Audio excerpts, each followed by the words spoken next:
So, of the 50,000 people currently coming in that you referred to into the UK, what is the government's current estimate of how many of them are likely to be carrying coronavirus?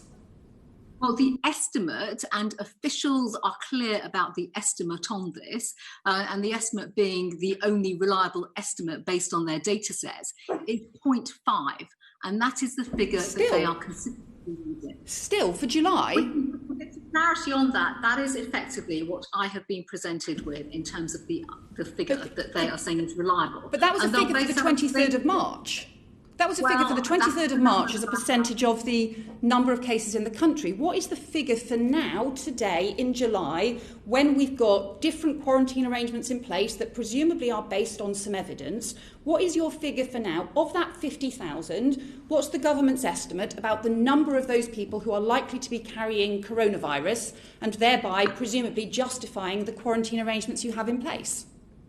Well, I have just told you the figure that I have been given as the only reliable estimate. We will ask for that to come to you in writing from a government scientific advisor. Have you really not had an updated figure since the 23rd of March? No, we have updated figures every day. So how come the only figure that you've got in your briefing is 0.5%, which is the figure from the 23rd of March? Based on the data sets that the scientific advisors in government are using.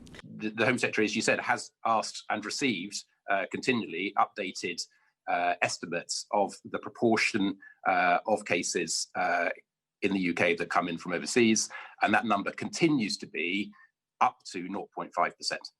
So it's a refreshed number. It happens to be the same upper limit as the number from the 23rd of March, but it is a refreshed advice from stage. And that's still as an assessment of the number of cases in the country. What about the number of cases coming into the country as a proportion of the number of cases arriving at the border? Have you ever had that figure? Mr. Rycroft? I think that the number that, well, I have nothing further to add to what the Home Secretary and the Second Home Secretary have said. Okay. Well, it is just quite troubling that it seems that none of you are able to explain just an assessment of the number of people likely to be coming into the country with coronavirus or the proportion of the 50,000.